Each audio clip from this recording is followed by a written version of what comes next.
Assalamualaikum warahmatullahi wabarakatuh. Waalaikumsalam warahmatullahi wabarakatuh. Selamat pagi, salam sejahtera. Bagaimana kabarnya? Masih sehat semua? Alhamdulillah Pak, sehat. Alhamdulillah sehat. Tetap jaga kesehatan ya, jangan sampai terjadi kendala dengan Anda selama perkuliahan ini. Baik sakit-sakit yang biasa atau sakit yang saat ini sedang booming, jangan sampai itu terjadi. Walaupun kita melakukan perkuliahan sebagian Anda dari rumah, tapi tetap harus selalu menjaga kesehatan. Kita akan mulai pertemuan, jadi mulai minggu ini sampai nanti UAS itu dengan saya. Setelah sebelumnya sekitar 8 kali pertemuan itu dengan Bu Siti Suharyatun, kemudian Anda tinggal UTS, kalau tidak salah tanggal 27 pelaksanaan UTS-nya. Iya Pak. Oke, jangan lupa belajar,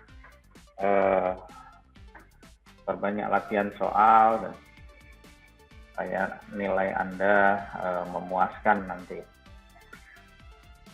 Walaupun selama SMA Anda sudah banyak belajar fisika dan materinya juga sebagian besar itu adalah pengulangan lagi, tetapi jangan sampai untuk tidak belajar. Jadi materi pertemuan saya, kita mulai dari pokok bahasan yang pertama yaitu suhu dan kalor. Ini materi yang sudah familiar juga dengan Anda, jadi berkaitan dengan apa itu suhu dan apa itu kalor. Ini sudah banyak diulas selama Anda SMA mungkin ya. Jadi kita hanya sekedar merefresh kembali, kemudian nanti mungkin ada sedikit pendalaman materi berkaitan dengan latihan soal.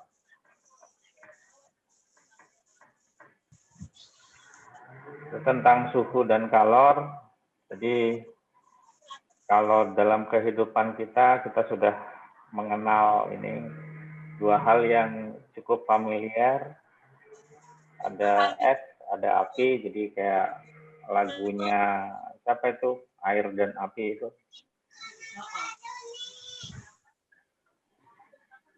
Adalah dua kondisi yang sudah ada dalam kehidupan kita sehari-hari.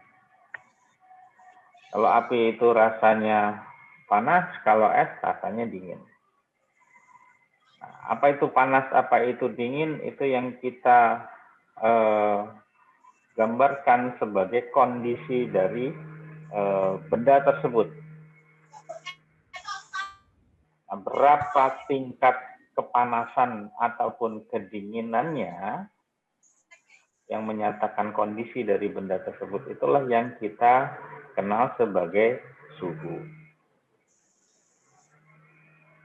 Jadi suhu yang di sini itu artinya kondisi dari suatu benda atau zat yang dinyatakan dengan tingkat panas atau dingin. Walaupun dalam fisika sebenarnya tidak ada yang dimaksud dengan konsep dingin. Yang ada adalah konsep panas. Nah, yang dingin itu menunjukkan ketiadaan panasnya. Jadi bukan menunjukkan dia dinginnya, tapi menunjukkan dia tidak ada panas yang berada dalam zat tersebut.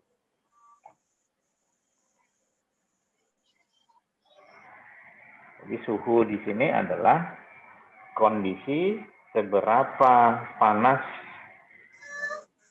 dan atau seberapa dinginnya suatu benda. Bukan suhu yang lain, gitu. Bukan ampun suhu, begitu ya. Tapi suhu adalah gambaran panas dinginnya suatu benda. Nah, selain suhu ada istilah lain yaitu temperatur. Temperatur ini adalah istilah dari bahasa serapan, dari bahasa Inggris. Secara makna, temperatur dan suhu itu sama. Berapa suhunya, berapa temperaturnya itu sama. Jadi suhu atau temperatur itu adalah sifat dari suatu sistem atau suatu benda. Benda bisa dianggap sebagai sebuah sistem, bisa dianggap sebagai sebuah benda yang tersendiri. Jadi mungkin istilahnya di sini nanti kalau kita menyebut temperatur atau menyebut suhu itu artinya sama. Istilah yang berbeda karena suhu itu merupakan istilah dalam bahasa Indonesia, temperatur itu juga bahasa Indonesia tapi yang berasal dari bahasa serapan. Nah, alat mengukur suhu ini sudah kita tahu semua, namanya adalah termometer. Nah, kenapa dia namanya termometer? Karena yang diukur adalah ada tidaknya termo, ada tidaknya panas. Jadi yang diukur panasnya ada atau tidak. Jadi kalau dingin itu bukan berarti kondisinya dingin dalam artian dinginnya sebenarnya, tapi secara fisika dia menyatakan bahwa panasnya itu sangat kecil atau mungkin tidak ada. Nah, dari termometer ini skalanya bisa bermacam-macam. Ada Celsius, ada Fahrenheit, ada Kelvin, ada Reaumur. Ini sudah umum kita tahu. Dan skalanya juga berbeda. Ada titik tetap atasnya, ada titik tetap bawahnya. Yang nilainya berbeda-beda. Jadi dari Celsius ke Kelvin, konversinya bagaimana, dari Celsius ke Fahrenheit dan sebagainya, ini sudah Anda pelajari. Nah, ini bentuk gambaran lain dari pengukuran dengan termometer. Nah, selanjutnya berkaitan dengan temperatur ataupun dengan suhu ini, maka sebuah zat atau sebuah benda jika dia dipanaskan atau diberi panas dalam waktu yang lama, ataupun jika panasnya itu dihilangkan dari benda tersebut atau dalam istilah lain itu didinginkan, maka dia akan mengalami perubahan. Perubahan itu akan tergantung dari bentuknya. Apakah dia bentuknya panjang, maka yang berubah adalah panjangnya. Kalau dia berbentuk lembaran, maka yang berubah adalah luasnya. Kalau dia berbentuk bangunan tiga sisi atau bangun ruang, maka yang berubah adalah volumenya.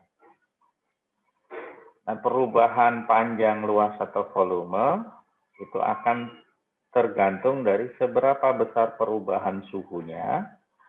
Ini kalau bendanya berbeda-beda atau bendanya sama, tergantung dari berapa besar perubahan suhu itu diberikan. Nah, jika bendanya berbeda, maka perubahannya itu tergantung dari yang disebut sebagai koefisien muainya. Jadi antara besi dengan tembaga misalnya, kalau dia bentuknya adalah panjang, maka perubahan panjangnya itu pada temperatur yang sama, itu tergantung seberapa koefisien muai panjangnya. Nah, apa itu koefisien muai panjang adalah berapa perubahan, apakah itu panjang, luas, ataupun volume, setiap perubahan 1 derajat Celcius dalam hal ini. Jadi kalau dia berubah 1 derajat, berapa perubahan panjangnya? Ini yang disebut sebagai koefisien muai panjang. Koefisien muai luas itu berarti 2 kali koefisien muai panjang. Dan volume berarti 3 kali koefisien muai panjang.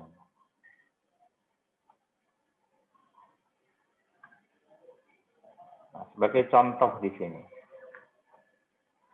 jika ada sebuah besi, nah, besi ini bentuknya seperti cincin.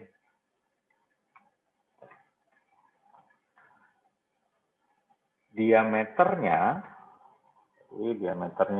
garis dari tepi ke tepi itu adalah 1,5 meter. Kemudian dipanaskan. Nah, di awal dia ini diameternya pada suhu atau temperatur 20 derajat Celcius. Setelah dia dipanaskan, maka diameternya dia bertambah menjadi 1,52 meter. Nah, untuk bertambah menjadi 1,52 ini, berapa suhu yang harus digunakan untuk pemanasan? Jadi kalau kita tadi lihat persamaannya di awal,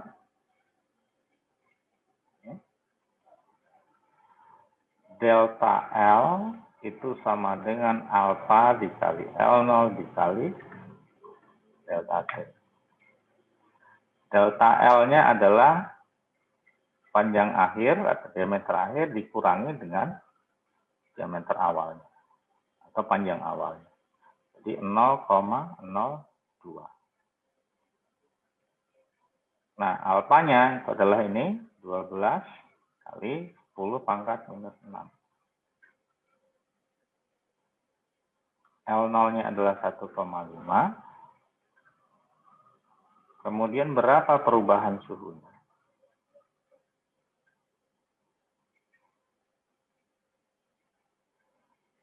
Kita bisa hitung 0,02 sama dengan ini dikali ini.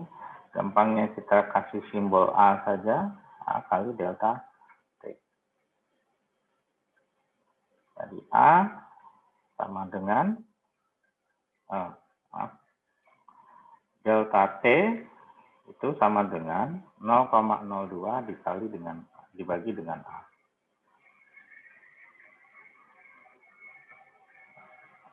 Ini A ini bisa Anda kalikan 1,2 kali 1,6 kali 1,5. Hasilnya berapa? Ketemulah delta T. Delta T itu sama dengan T akhir dikurangi dengan T awal. Delta T-nya berapa? Misalnya,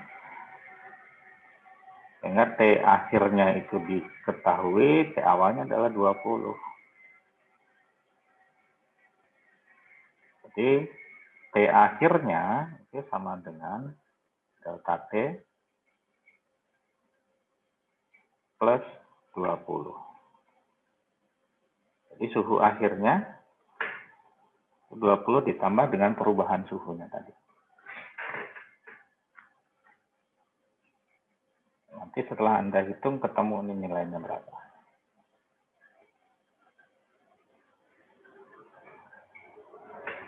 Nah, proses pemuaian tadi itu menyatakan perubahan ukuran.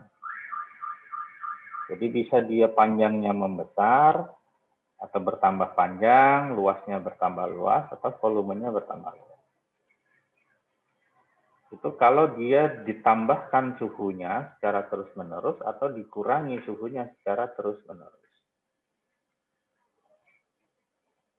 Nah, tetapi perubahan baik panjang, luas, atau volume itu tidak berlaku di air. Ada kondisi khusus. Nah, ini yang kita sebut sebagai anomali air.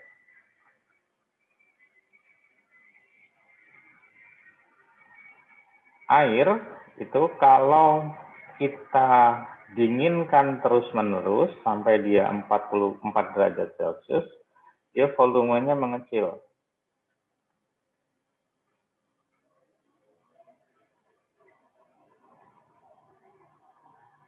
Dari 4 sampai ke 0, dia volumenya itu membesar. Nah, kalau ini dilakukan di, misalnya apa namanya, di rumah Anda kulkas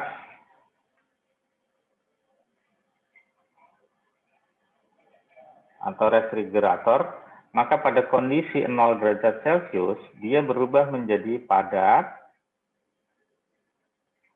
yang kita ketahui sebagai bentuknya adalah es.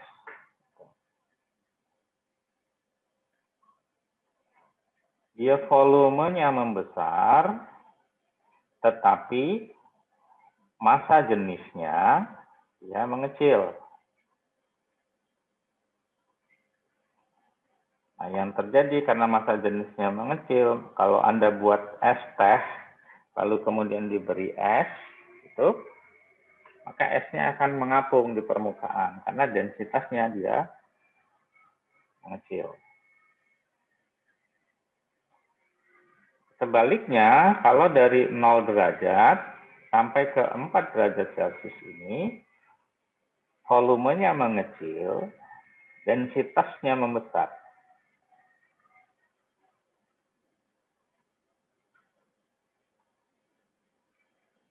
Kalau di lingkungan kita, maka esnya ini akan mencair pada kondisi 0 sampai dengan 4 derajat Celcius, mulai mencair. Nah, tapi kalau di kolom air, ini dia berbeda. Kalau di laut misalnya atau di danau yang dalam, gitu kan, ini di permukaan, suhunya katakanlah 20 derajat Celcius, semakin dalam itu suhunya mengecil. Pada kedalaman tertentu, ketika suhunya adalah 4 derajat Celcius, di sini dia densitas maksimum.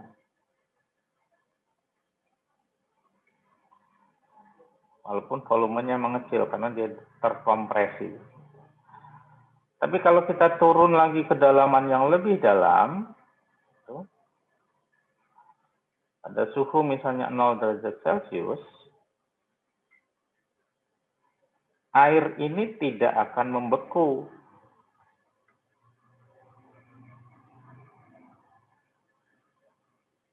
Beda dengan di kulkas tadi, kalau di kulkas airnya membeku. Kenapa dia tidak membeku? Karena sifatnya di sini. Volumenya membesar, ya dengan densitasnya mengecil. Kalau 4 derajat Celcius, densitas maksimum kalau air murni itu adalah 1. Kalau di 0 derajat Celcius berarti dia kurang dari 1. Nah, kalau densitasnya dia lebih ringan, apa yang terjadi? Maka air ini akan ditekan oleh air yang densitasnya besar, sehingga air yang suhu 0 ini itu naik ke atas. Ketika dia turun mulai 3 derajat Celcius, 2 derajat Celcius, 1 derajat Celcius, dia naik ke atas. Karena massa jenisnya dia lebih kecil. Beratnya lebih ringan.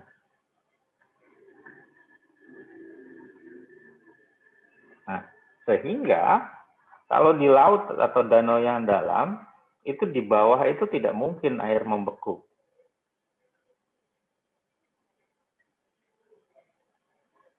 Karena sifat dari ini. Perubahan volume dan densitas. Beda dengan di permukaan. Kalau di permukaan, kalau kita dinginkan terus-menerus, dia bisa membeku. Nah, karena membeku, dia membentuk es, dia densitasnya kecil, maka esnya itu hanya ada di permukaan. Tapi di lapisan bawah, itu tidak mungkin membeku. Sehingga di danau atau di laut yang dalam, maka ikan ini, kehidupan yang ada di bawahnya itu masih tetap bisa hidup. Baik pada musim yang panas ataupun musim yang dingin. Jadi karena sifat inilah kehidupan itu masih bisa berjalan. Bayangkan kalau misalnya setelah 4 derajat Celcius itu sama seperti di kulkas. Semakin turun semakin dingin, lama-lama menjadi es gitu. Di dasar laut mungkin ada es gitu. kalau dia tidak ada anomali ini.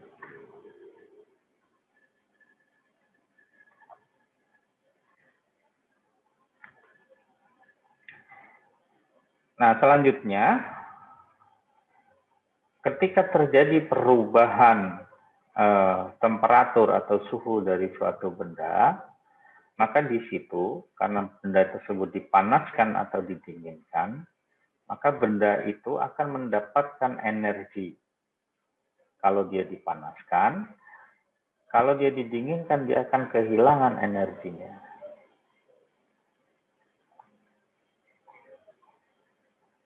Energi yang ditransfer itu adalah bentuk energi dari panas. Bentuk energi panas yang ditransfer itu yang kita kenal dengan istilah kalor.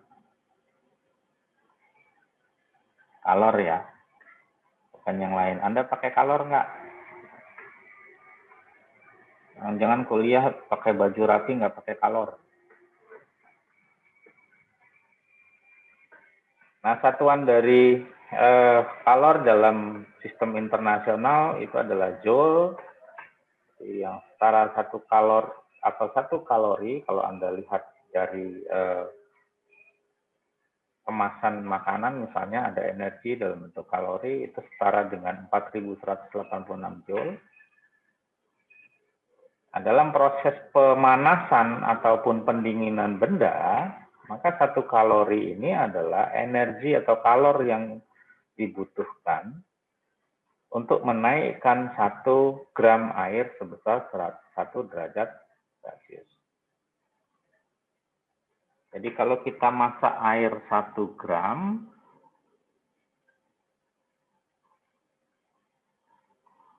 kalau kita mau buat dia mendidih, itunya adalah 100 derajat Celcius. Kalau suhu awalnya adalah misalnya 25 derajat Celcius, maka kalor yang dibutuhkan 1 gram air itu sekitar 75 kalor. Kalau 1 kilo air berarti 75.000 kalor. Kalau 1 dandang berapa? Tinggal ukur saja berapa volume air dalam 1 dandang tersebut.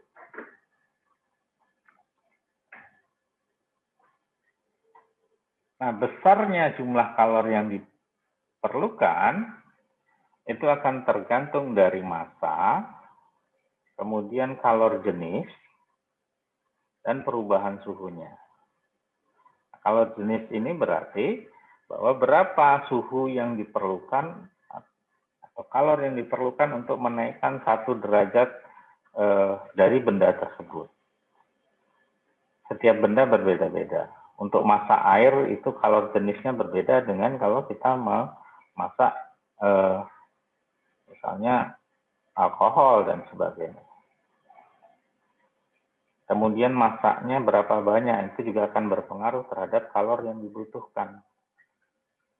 Masak 1 kilo air sama masak 1 ton air, kalornya juga lebih banyak yang 1 ton, karena masanya berubah. Kemudian perubahan suhunya. Semakin besar perubahan suhunya, kalornya semakin besar. Semakin besar masanya, maka kalornya juga semakin besar. Kalau jenis tergantung dari bendanya.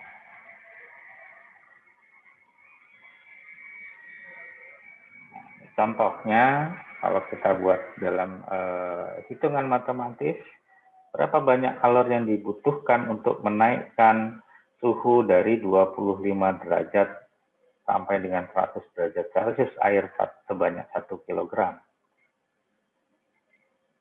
Kalau kalor jenisnya diketahui sekian.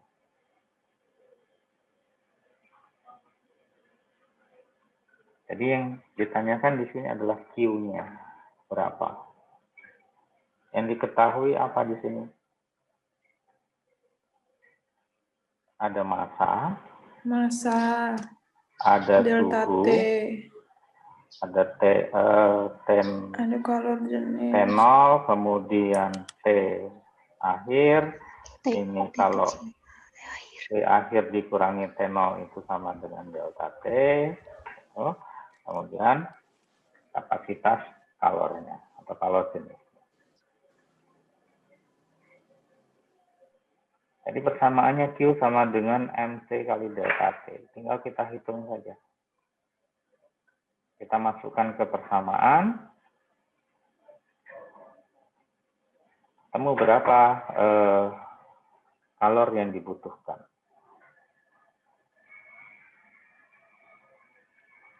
Kalau kita buat hitungannya, jadi seperti ini persamaannya. Q sama dengan massa dikali kalor jenis dikali dengan perubahan suhunya. Ini yang kita ketahui tadi.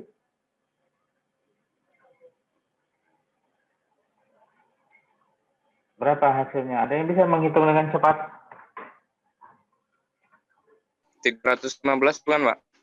315. Coba kita lihat. Kita hitung 315 kilojoule. Jangan lupa satuannya tapi ya. Iya, Pak. Karena ini juga penting. Anda bisa menghitung nanti kalau di UTS, Anda bisa menghitung ini tepat, tapi kalau satuannya salah, nah bisa jadi salah jawaban Anda.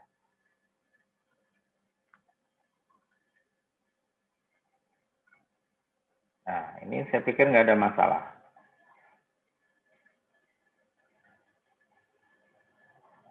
Jadi hasil perhitungannya dapatkan 315 kilojoule.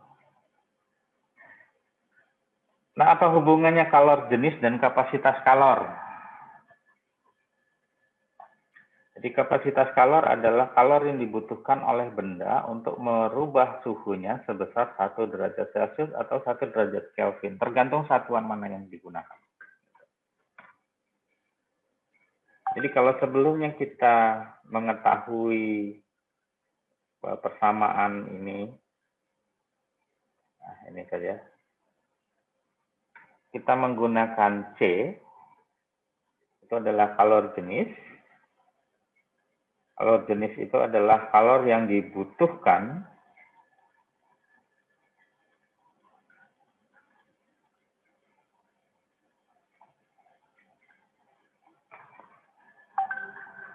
untuk menaikkan 1 gram suhu dari suatu benda. Jadi berapa kalor per massa dari benda tersebut untuk naik temperaturnya dari suhu awal ke suhu air sebanyak 1 derajat Celcius. Maka di sini ada istilah yang baru yaitu kapasitas kalornya. Nah, simbolnya berbeda. Kalau kalor jenis, simbolnya adalah C kecil. Tapi kapasitas kalor, simbolnya adalah C besar. Nah, bedanya di mana sih kapasitas kalor dan kalor jenis? Kalau kalor jenis, ini kalau benda, asumsikan ini sebuah benda, kemudian kita panaskan.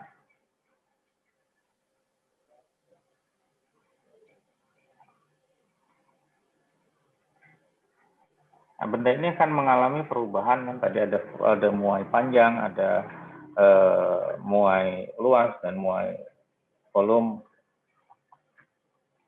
Nah, sebelum dia sampai memuai, maka kalau ini kita panaskan, berapa banyak panas yang diberikan itu adalah kalornya tadi.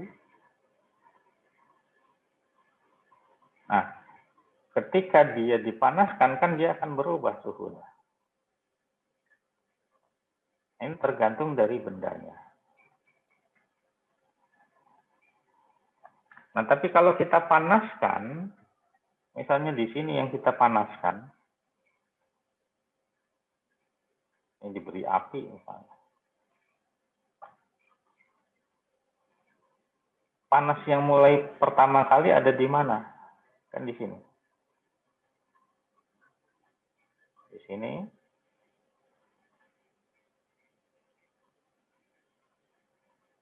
Di bagian sini belum panas.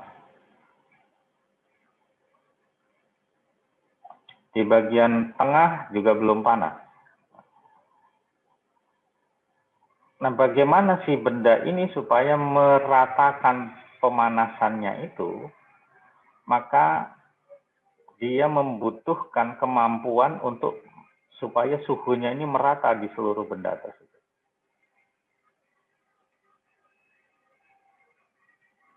Nah, kemampuan itu yang kita sebut sebagai kapasitas kalor.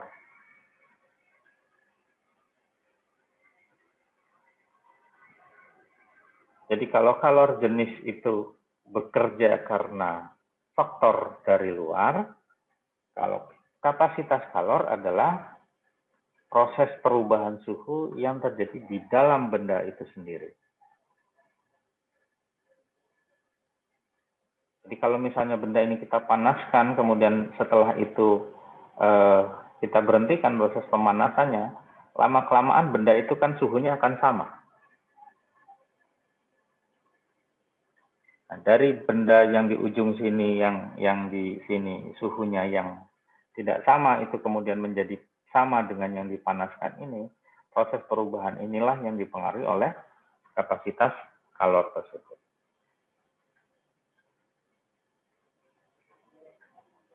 Nah, seberapa besar kapasitas kalor itu juga tergantung dari bendanya. Seberapa cepat dia menghantarkan panas.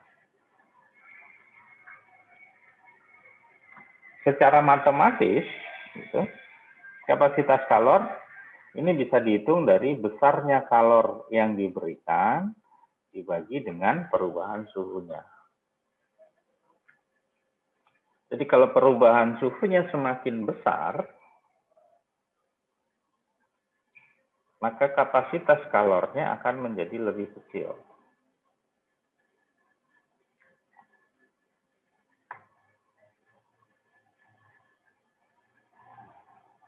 Atau kalau kita balik di sini, maka dari persamaan ini, Q itu sama dengan apa? Kapasitas kalor dikali dengan delta T.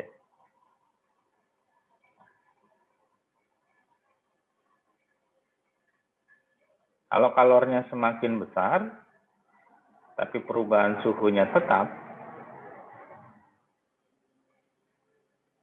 maka kapasitas kalornya dia juga menjadi besar.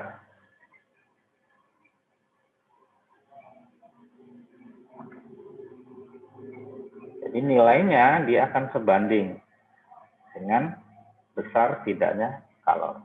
Tetapi berbanding terbalik dengan perubahan suhu.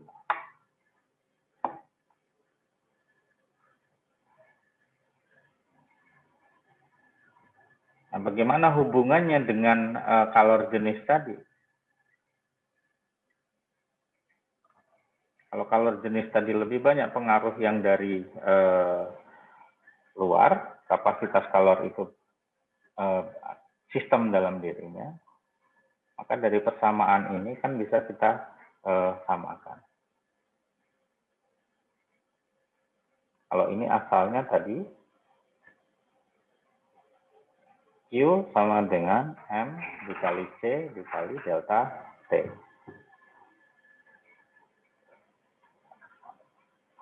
Sementara Q itu sama dengan C dikali delta T. Sama dengan M dikali C dikali delta T.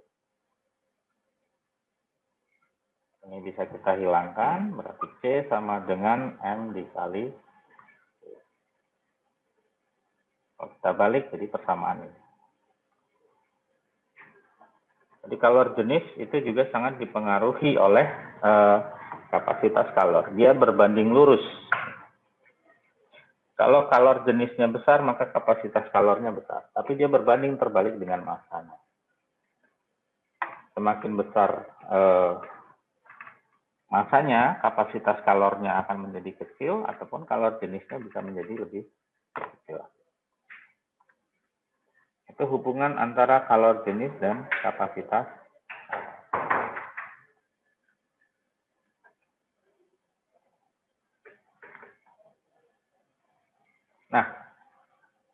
kalau benda tersebut itu berbeda dari sistem yang terisolasi, maka kalor itu akan mengalir dari yang memiliki kalor tinggi dan ke arah yang memiliki kalor rendah atau temperatur tinggi ke temperatur rendah. Jadi kalau yang tidak terisolasi tadi, misalnya contohnya seperti ini. Ini batang besi misalnya, kita panaskan di sini. Kalau kita panaskan berarti dia temperaturnya di sini tinggi, di sini temperaturnya atau suhunya rendah. Maka kalor akan mengalir dari temperatur tinggi ke temperatur rendah.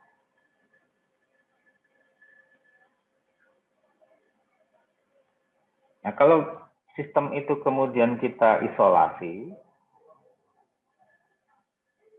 tidak dihubungkan dengan lingkungan yang di luar, dan kalor itu tidak bisa keluar atau berpindah dari benda tersebut, maka di sini berlaku prinsip hukum kekekalan energi.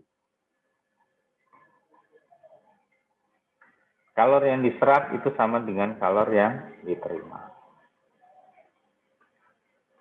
Nah, hukum kekekalan energi ini yang kita kenal dengan nama azas Black. Karena yang menemukan si Black. Kalau yang menemukan si Salsabella nanti namanya azas Salsabella.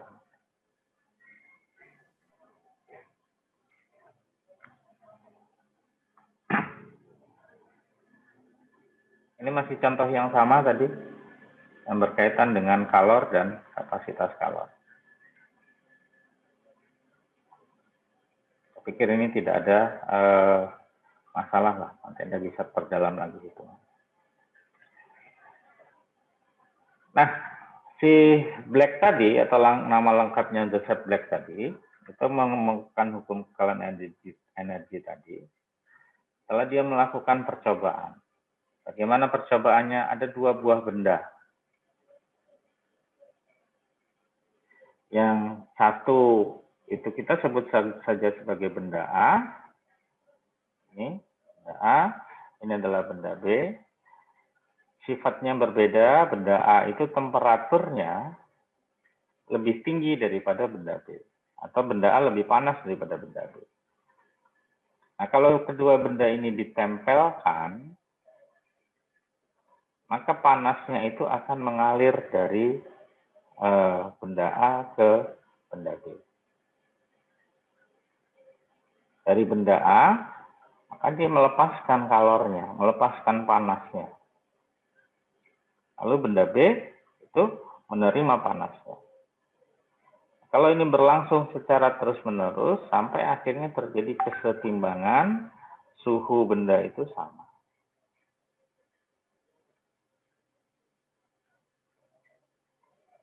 Proses azas Black itu terjadi di sini, di hukum kekekalan energinya. Kalor yang dilepas itu kalor yang dilepas oleh A itu akan sama dengan kalor yang diterima oleh benda B. Itu hukum kekekalan energi. Kalau Anda kirim uang, beda lagi. Anda kirim uang 500.000, dititipkan lewat si A, yang diterima oleh si C itu bisa jadi tidak 500.000 lagi. Dia berkurang. Tapi kalau Anda nitip omongan, itu melalui si A, nanti yang diterima si C bisa lebih omongan. Itu bedanya. Nah, ini contohnya tadi, ini adalah benda A, yang temperaturnya lebih tinggi. Ini benda B, temperaturnya lebih rendah. Kalau dia ditempelkan, menyatu seperti ini, itu akan terjadi perpindahan kalor. sampai titik akhir di mana suhu A dan B itu akan sama.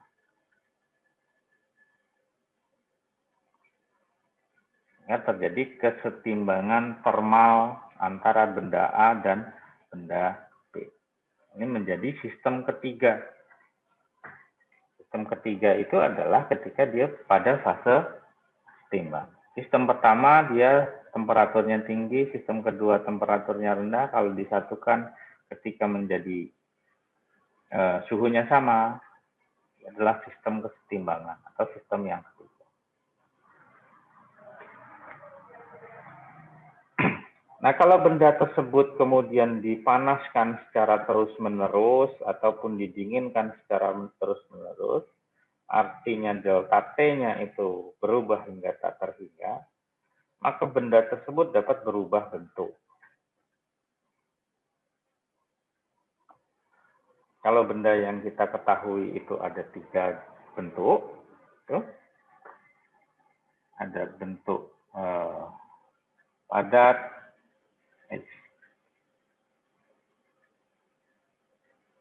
ada bentuk padat, ada bentuk cair, dan ada bentuk gas. Kalau ini kita panaskan secara terus-menerus sampai delta T-nya itu tidak terhingga, ini juga kita panaskan, ini kita panaskan, dan atau sebaliknya kita dinginkan, maka benda ini akan berubah bentuk.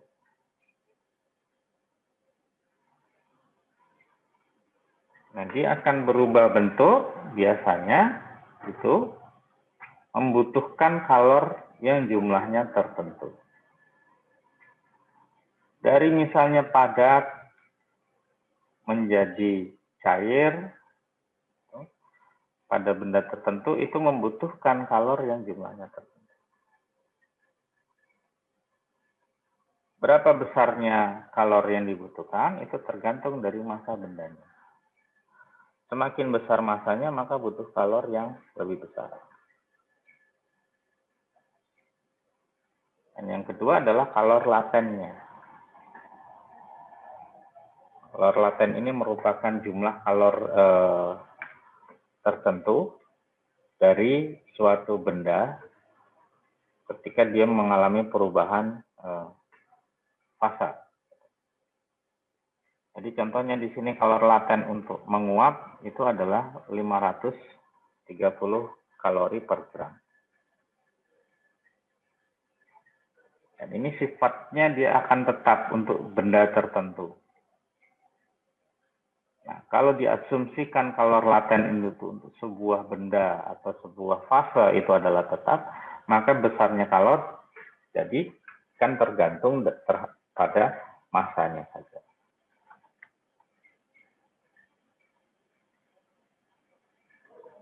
Untuk meleburkan es, kita butuh 80 kalor per gram. Jadi tinggal berapa banyaknya es yang mau kita leburkan, berapa massanya, itu jumlah kalor yang diperlukan.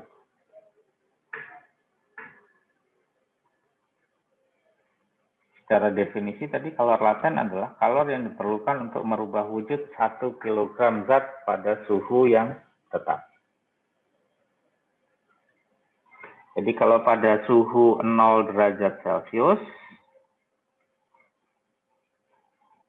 ini ada perubahan dari air menjadi es. Temperaturnya tetap. Kalor yang dibutuhkan atau yang harus hilang kalau air menjadi es itu kan membeku. Itu untuk 1 kg itu jumlahnya sama dari es menjadi air pada suhu yang sama.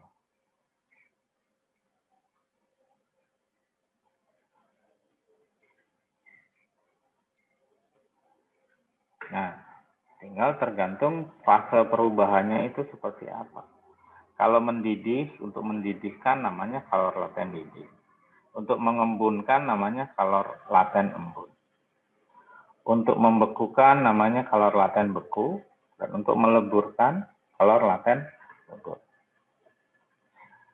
Melebur, membeku, mendidih, ataupun mengembun itu peristiwa dari benda apa menjadi apa?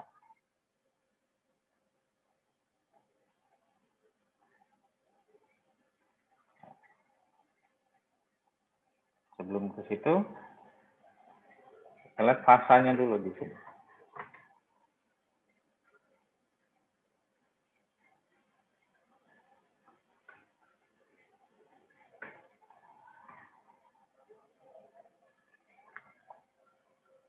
Ada benda yang berwujud gas, padat, dan cair.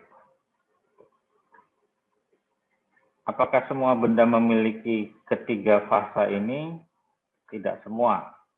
Tapi yang unik adalah air, dia memiliki fasa 3 ini. Jadi tadi kalor lebur, kalor beku, kalor didih, kalor uap, kalor embun, dan sebagainya tergantung dari perubahannya. Kalau dari padat menjadi gas namanya menyublim. Kalau dari gas menjadi cair, namanya mengembun. Dari cair menjadi padat, namanya membeku. Nah, kalor laten tadi itu kalau perubahannya pada suhu yang sama. Jadi di sini pada suhu yang sama,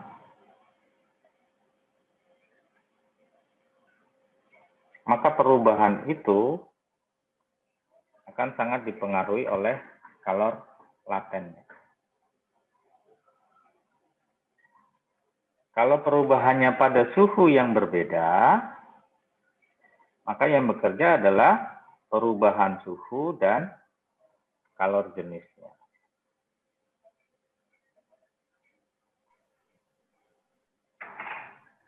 Jadi ketika pada suhu yang sama, maka perubahan suhu itu tidak menjadi penting, kalor jenisnya juga tidak menjadi penting, yang bekerja adalah kalor laten. Nah, kalau pada contoh ini misalnya, kita buat es 150 kilo. Bayangkan kulkasnya segede apa tuh kita buat es 150 kilo. Dari suhu 20 menjadi suhu minus 12. Berarti di sini adalah 20 derajat Celcius, di sini minus 12. Maka perubahannya kita bisa lihat perubahan dari T20 menjadi T0. Kemudian T0 ke T0. Dan yang ketiga adalah dari T0 ke T-12. Yang di sini persamaannya kita menggunakan ini, kalor yang diperlukan adalah tergantung dari perubahan suhunya. Kalor jenis air tadi di depan sudah ada, ketetapannya berapa. Tinggal kita masukkan persamaan.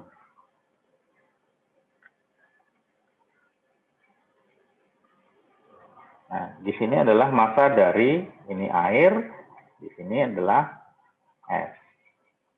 Massa airnya sudah ada di sini.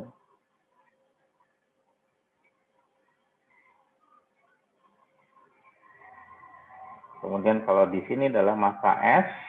Nah, kalau kita asumsikan massa es itu sama dengan massa air, jadi kalau 150 kg air akan menjadi 150 kg es juga misalnya. Kalori yang dibutuhkan di sini itu tergantung dari perubahannya. Kalau di sini delta T-nya berarti 20 di awal, ini delta T-nya adalah 20. Di sini delta T-nya adalah minus 12.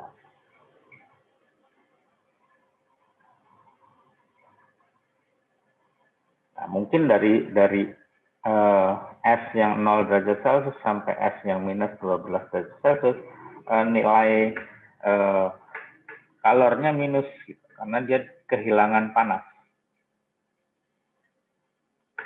Jadi kalau kita jumlahkan, berapa kalor keseluruhan ya?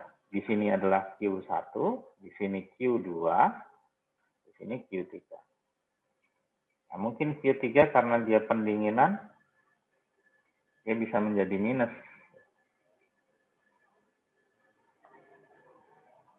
Atau juga bisa menjadi positif. Tinggal kita jumlahkan saja berapa jumlah totalnya.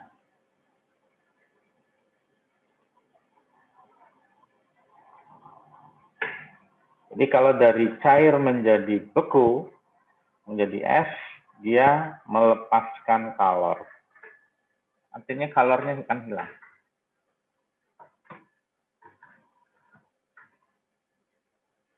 Nah, dari cair atau dari es menjadi cair karena proses pengembunan, dia juga kehilangan kalor.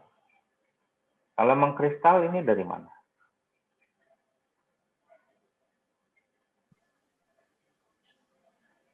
Gas ke padat. Dari gas, dari cair? Kristal ini bentuknya padat. Ya, dari cair ke padat. Cair ke padat. Apa bedanya dengan membeku? Kalau dari gas ke padat, Gas ke padat apa tadi? Ada bentuk-bentuknya tadi. Mana tadi saya lupa. Ini. bukan? Nah, padat ke gas atau sebaliknya ini hanya ada menyublim dan deposisi. Kalau gas ke cair ada menguap dan mengembun. Kalau padat membeku, padat ke cair ada melebur dan membeku. Mengkristal nggak ada. Jadi dari mana mengkristal ini?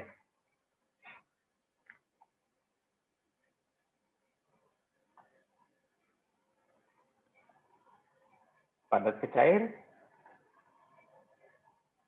Cair ke padat?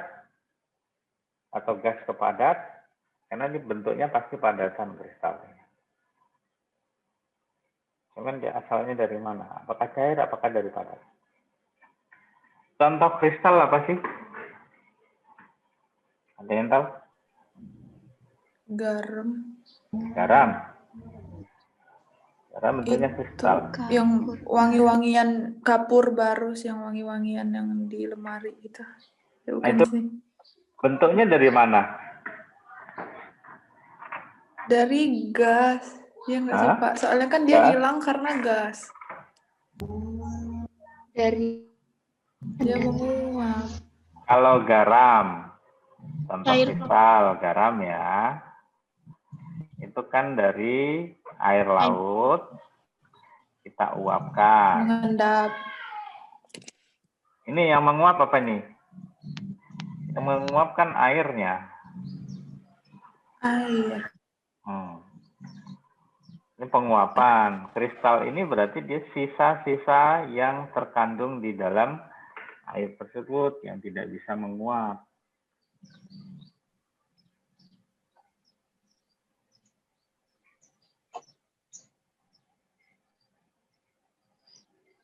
Jadi Na dan Cl itu di dalam air itu kan larut.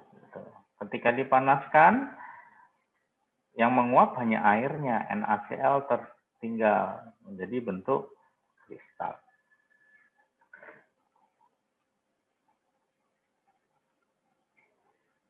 Nah, dari mana itu? Nah, coba nanti dicari.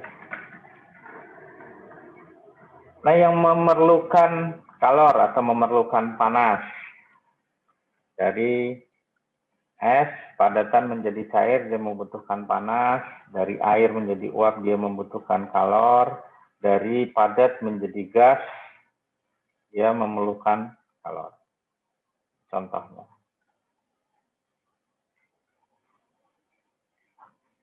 Nah, secara umum, perubahan tadi, benda tadi, kalau kita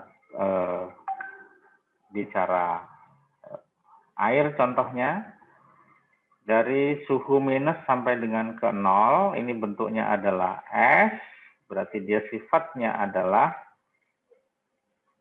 padat.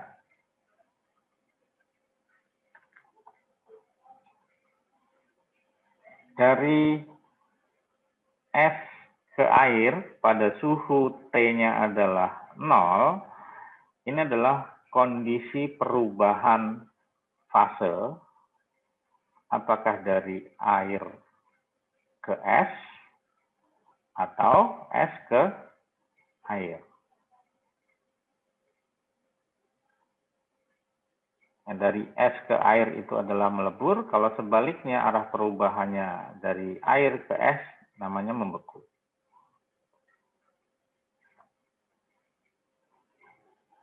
Nah, dari 0 sampai ke suhu 100 derajat Celcius ini adalah bentuk air yang benar-benar dalam kondisi cair. Kemudian di sini pada suhu 100 derajat Celcius, ini adalah fase perubahan dari air menjadi gas atau gas menjadi air. Kalau kita lihat arah perubahannya kemana? Apakah dari air menjadi gas atau gas menjadi air? Kalau dia lebih dari 100 derajat Celcius, dia fasenya adalah gas murni.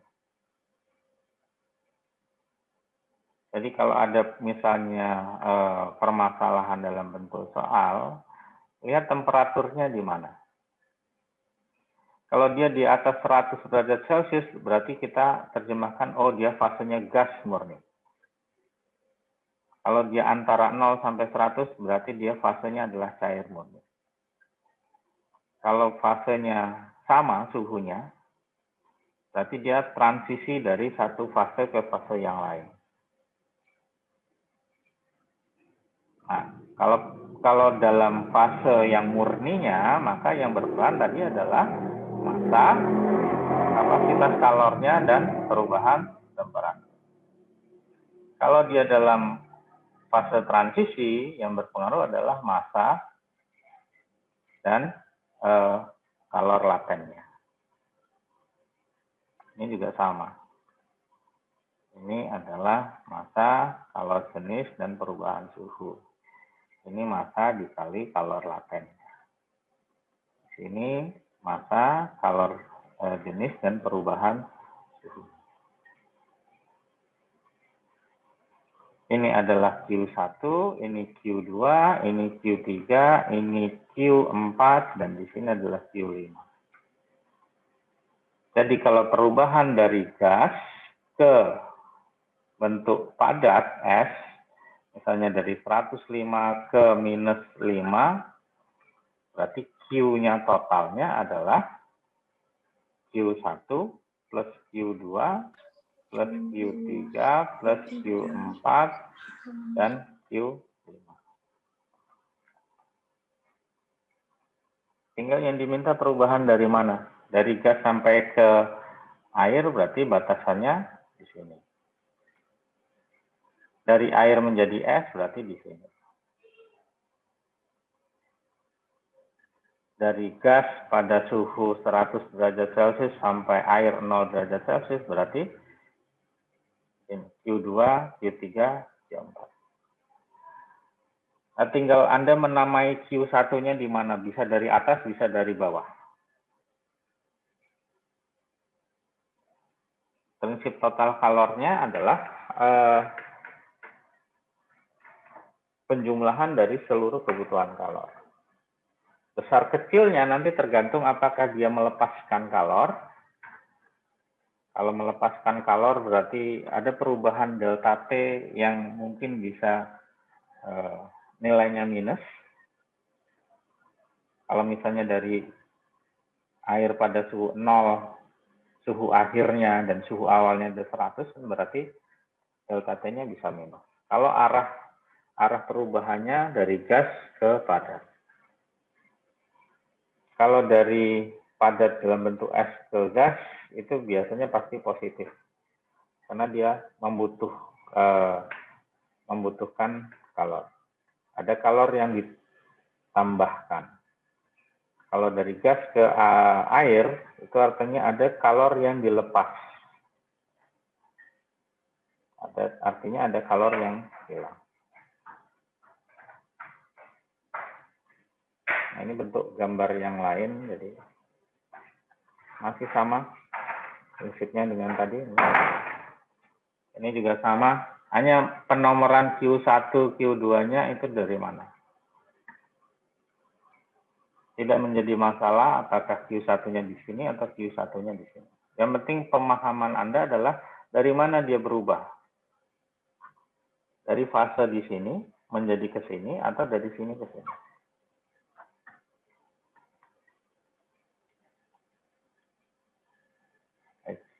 Nah, perubahan itu tergantung kalau yang dari fase yang berbeda atau fase murni kondisinya, itu yang berperan adalah delta T.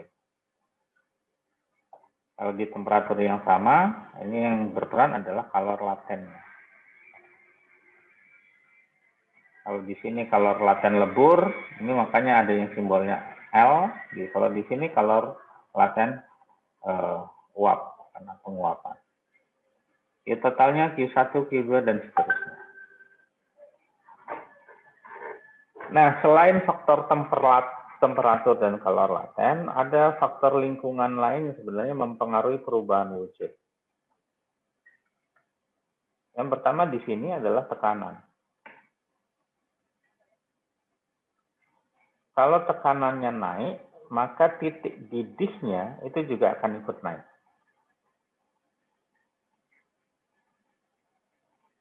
Jadi kalau air pada tekanan yang sama dengan kita misalnya, maka titik didihnya biasanya misalnya 100 derajat Celcius. Kalau tekanannya kita naikkan, titik didihnya itu juga akan naik. Mungkin bisa menjadi bisa lebih rendah, bisa lebih padat. Bisa lebih tinggi maksudnya. Nah, ini contohnya, kalau Anda masak air di sini, di Bandar Lampung misalnya, maka kita butuh 100 derajat Celcius. Tapi kalau Anda masaknya di gunung, berapa titik didihnya? Apakah sampai 100? 150? Atau Tidak, Pak. Atau mungkin 80 derajat dia sudah mendidih?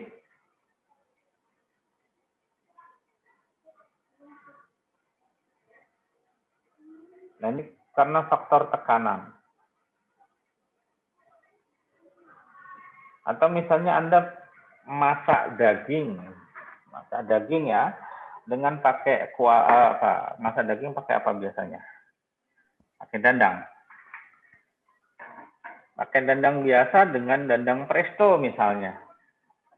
Itu kan tekanannya berbeda. Presto. Tahu dandang presto? Yang cewek tahu nggak? Nggak pernah masak jangan-jangan.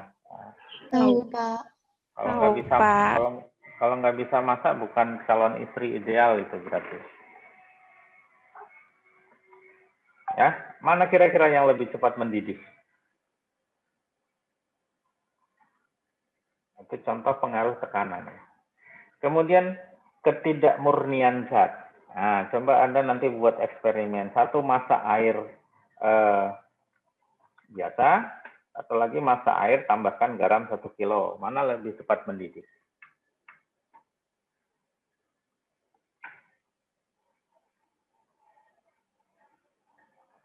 Ini faktor yang mempengaruhi perubahan wujud tersebut. Jadi ada faktor lain. Kalau pada kondisi yang sama, maka yang bekerja adalah faktor perubahan suhu dan kalor latennya. Nah, kemudian ada faktor-faktor lain juga selain tekanan dan tadi ketidakmurnian zat.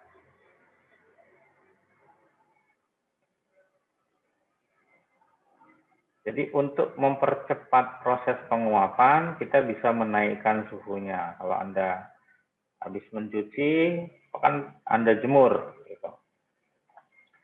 Supaya lebih cepat kering, pasti jemurnya di tempat yang panas. Ada sinar matahari.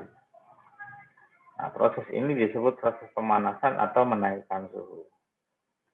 Untuk menguapkan air, Anda masak di kompor.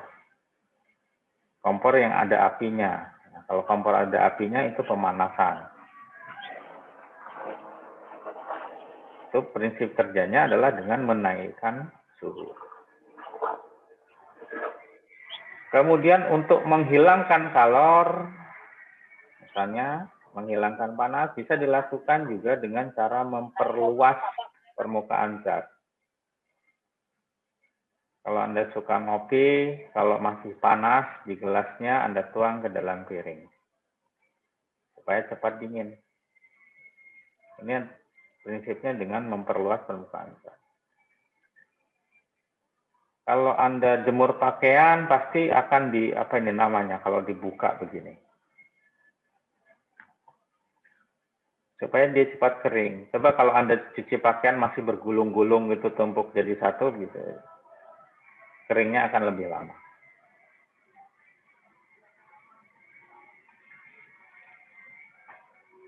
Kalau Anda kepanasan, gerah, Anda pasti kipas-kipas. Kalau tidak ada kipas angin di rumah, tidak ada AC, pasti menggunakan sesuatu untuk mengipas-ngipas badan Anda. Nah, itu adalah prinsip mengalirkan udara.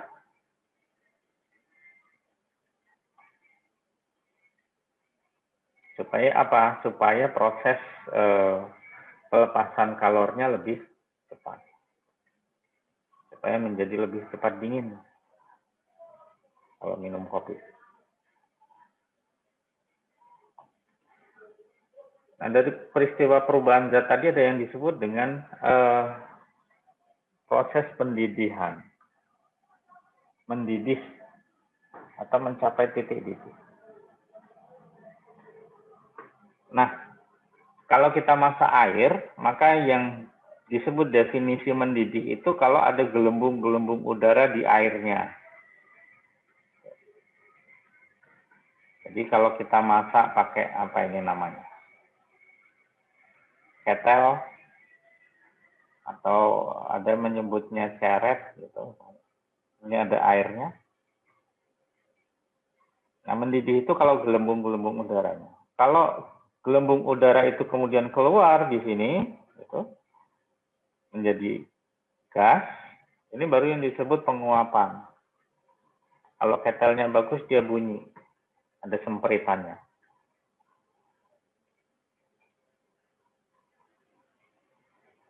Jadi antara proses perubahan dari cair menjadi udara, ada menjadi gas, itu ada dua proses. Yang pertama adalah pendidihan, yang kedua adalah penguapan. Nah, proses yang dari air menjadi udara ini, itu yang terjadi pada suhu 100 derajat Celcius tadi, yang sama. Proses perubahan fasenya. Nah, kalau yang pendidihan, itu batasannya ketika dia mendekati 100 derajat Celcius, atau kurang dari 100 derajat Celcius. Puncaknya di 100 derajat Celcius.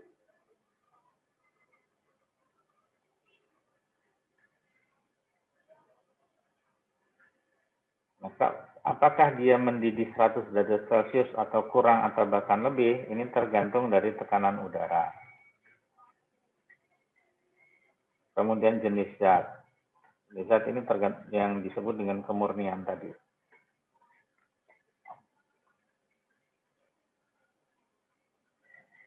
Nah, tetapi ada satu kondisi di mana proses perubahan itu tidak harus mencapai titik didih 100 derajat Celcius. Kalau air di laut ini dia menguap ini harus butuh 100 derajat Celcius gitu. Laut itu akan menjadi kolam untuk rendang ikan secara otomatis. Ikannya masak semua kalau harus jadi 100 derajat Celcius untuk menguap.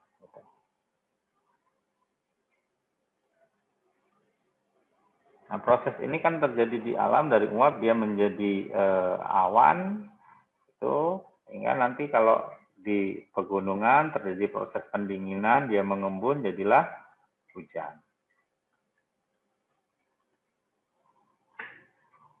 Nah, proses ini tidak harus menunggu sampai 100 derajat Celcius. Jadi ada kondisi yang mungkin tidak sama secara umum. walaupun air itu mendidih dan menguap pada 100 derajat Celcius, tapi kondisi di alam tidak sampai begitu. Tidak sampai 100 derajat Celcius. Jadi ini salah satu hukum alam yang diciptakan oleh Maha Pencipta sehingga bisa ada kehidupan di sini. Kalau semua mengikuti aturan harus 100 derajat Celcius, sudah habis punah kita kehidupan yang ada di bumi. Nah, kita kembali ke azas Black tadi. Tadi sudah dijelaskan di awal, kalor yang diterima itu sama dengan kalor yang dilepaskan oleh suatu benda. Nah, proses perpindahan tadi, karena tadi ada dua benda, benda A dan benda B, ini suhunya berbeda, ini disebut suhu A, ini disebut suhu B. Tergantung mana yang lebih besar, dia arah perpindahannya, apakah dari A ke B atau pindah dari B ke A. Nah, perpindahan ini bisa melalui proses yang namanya konduksi. Apa itu konduksi?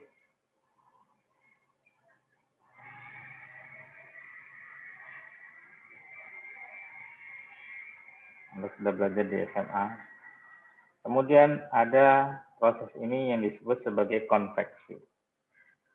Konveksi di sini bukan penjahit baju ya, tapi proses pemindahan panas. Kemudian ada namanya radiasi.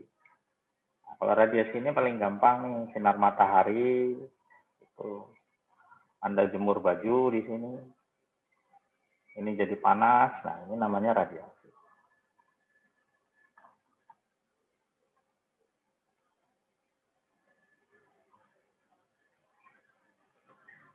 Nah, jadi konduksi itu adalah perpindahan dari satu tempat ke tempat lain dengan cara tumbukan antar molekul.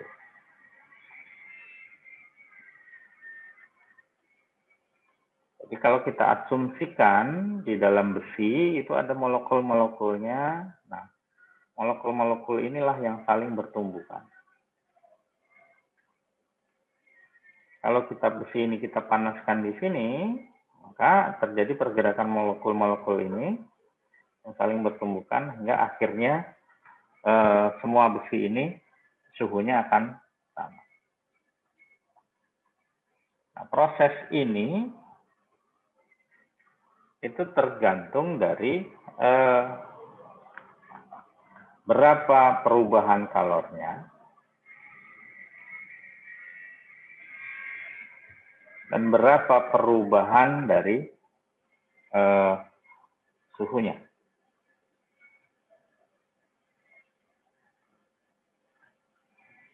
Nah, karena dia merupakan sebuah benda, maka seberapa besar benda tersebut itu akan berpengaruh, ketebalannya juga berpengaruh. Jadi kalau kita memanaskan besi yang tebal dengan besi yang tipis, bentuknya lempeng, apakah bentuknya batang panjang, maka proses perpindahan kalornya akan dipengaruhi oleh dua faktor tersebut. Dan bagaimana kemampuan dia menyalurkan kalor ini, atau yang kita sebut sebagai konduktivitas termalnya, itu juga tergantung dari bendanya. Kalau dia mudah menyalurkan panas, artinya konduktivitasnya besar, maka benda tersebut disebut sebagai konduktor. Kalau dia tidak mudah memindahkan panas, maka konduktivitasnya kecil. Berarti dia bisa digunakan sebagai isolator atau penghambat dari proses perpindahan panas itu sendiri. Ini contohnya benda-benda yang bisa sebagai konduktor, bisa menghantarkan panas. Biasanya dominan adalah dari jenis logam. Kalau isolator, benda-benda yang tidak mudah menghantarkan panas. Ada kayu, kaca, wol, kertas, dan sebagainya. Biasanya dari non-logam. Nah, ini contoh benda isolator.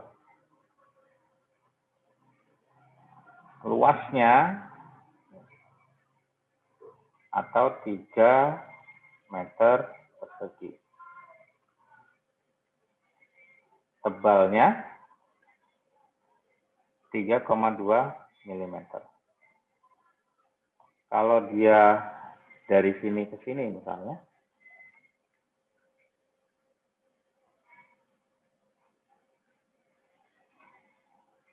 kondisi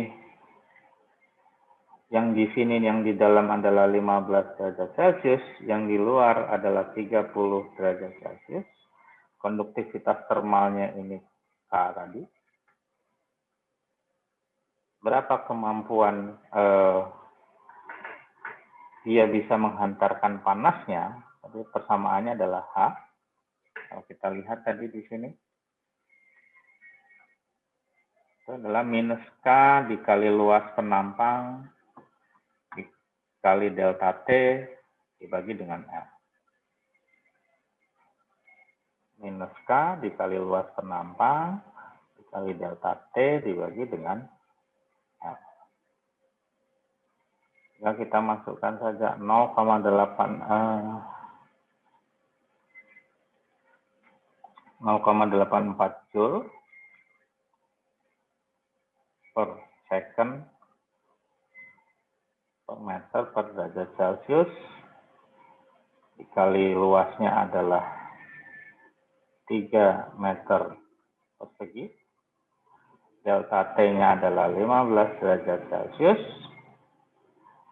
kemudian ketebalannya adalah berapa ini? 0,0032 meter.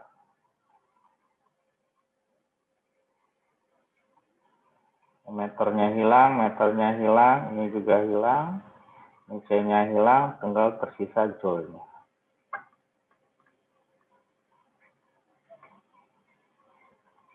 Tinggal dikalikan saja berapa nanti hasilnya. Anda punya kalkulator, Anda bisa menghitung dengan cepat.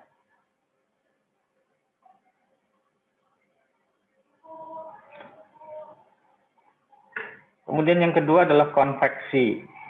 Tadi yang pertama konduksi, kalau konveksi adalah kalor itu ditransfer dari satu tempat ke tempat yang lain dengan pergerakan molekul atau ada zat atau materi. Contohnya ini, air yang dipanaskan itu adalah konveksi. Jadi dari bejananya ini, dia ditransfer ke air yang di dalam bejana, itu adalah konveksi. Kalau di pantai misalnya, kalau ada angin yang bertiup, kemudian ini mengenai airnya, itu adalah konveksi dalam bentuk alami. Jadi konveksinya bukan menjahit baju. Contoh konveksi ini adalah sistem pendinginan pada kendaraan ini dengan radiator.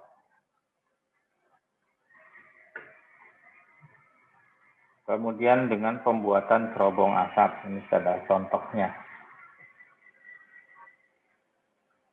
Kemudian contoh yang lain adalah pada lemari es. Nih, kalau orang Malaysia nyebutnya peti ais.